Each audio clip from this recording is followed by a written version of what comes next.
दोस्तों, तकनीक इतना विकास कर चुकी है कि अब किसी भी समस्या का समाधान हमें बिल्कुल संभव सा लगने लगा है। हम सब जानते हैं कि पहले और पुराने समय में किसान पराली को जलाने का काम करता था, जिससे उसका सीधा सीधा नुकसान हमारे पर्यावरण को पहुंचता था और पर्यावरण का नुकसान हमें झेलना पड़ता था। इससे निजात पाने के लिए अब हमारे वैज्ञानिकों ने इससे एक उर्वरक बनाना प्रारंभ कर दिया है। नमस्कार दोस्तों, मैं हूं संदीप और आप देख रहे हैं मेरा YouTube चैनल।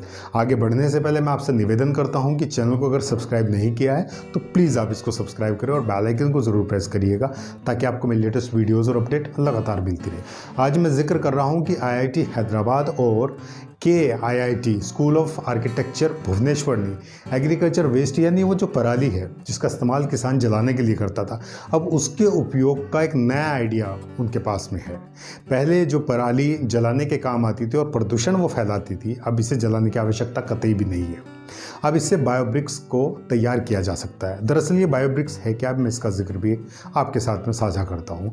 पराली द्वारा अब बायोब्रिक्स को बनाया जा सकता है।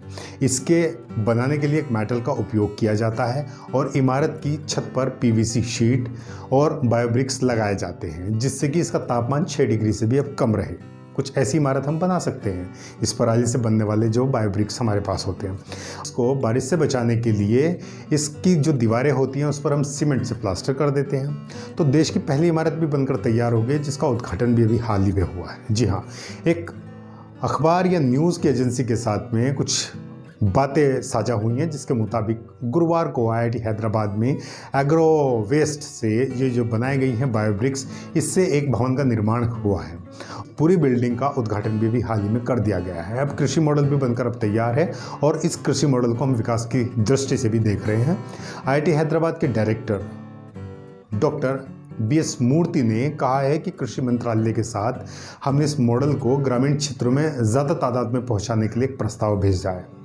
IIT के शोधकर्ताओं ने दर्शाया है कि एग्रीकल्चर वेस्ट को सस्टेनेबल मटेरियल में परिवर्तित किया जा सकता है। ये बड़ी गजब की बात है। सस्टेनेबल मटेरियल मतलब जिसका हम इस्तेमाल बार बार कर सकें और हमारे एनवायरनमेंट और इकोसिस्टम को भी कोई दिक्कत ना हो। इकोलॉजिकल बैलेंस हमारा एज इट इज़ मेंटेन्ड है।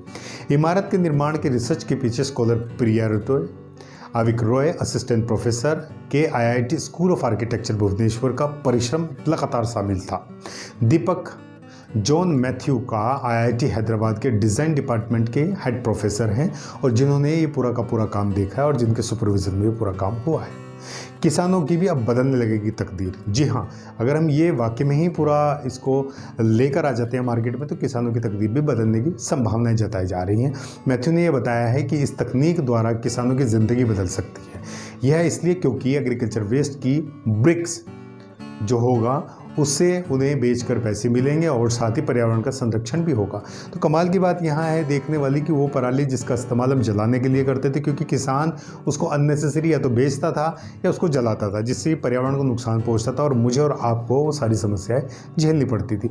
तो यहाँ पर 2 तरीके से किसानों को फ़ायदा है। एक तो पराली जलाने की आवश्यकता नहीं है, पर्यावरण हमारा सुरक्षित रहेगा। दूसरा, जब हम इस कंपोजिट मटेरियल से बायोब्रिक्स बना देंगे तो साथ ही हमारे पास जब उसको मार्केट में बेचेंगे तो definitely we will get some money. तो पैसा वहाँ से हमें मिलेगा और उस पैसे को हम अपनी दिनचर्या में अपना इस्तेमाल कर सकते हैं। तो कमाल का ये आइडिया है IIT प्रोफेसर और KIIT के प्रोफेसर्स का, जिससे कि आने वाले समय में हमें प्रदूषण से भी बचाव का जो है सामना करना पड़ेगा और साथ ही उससे एक रेवेन्यू भी जनरेट हो सकता है किसानों के लिए। तो इसी तरीके की दिलचस्प खबरों के साथ मैं फिर आपके साथ हाजिर रहूँगा। तब तक के लिए नमस्कार। और दोस्तों, एक बार फिर निवेदन करता हूँ कि चैनल को अगर सब्सक्राइब नहीं किया तो प्लीज़ आप इसको सब्सक्राइब करें और बेल आइकन को ज़रूर प्रेस करिएगा, ताकि आपको मेरी लेटेस्ट वीडियोज़ और अपडेट लगातार मिलती रहे। अगली वीडियो के साथ फिर हाजिर रहता हूँ। तब तक के लिए नमस्कार।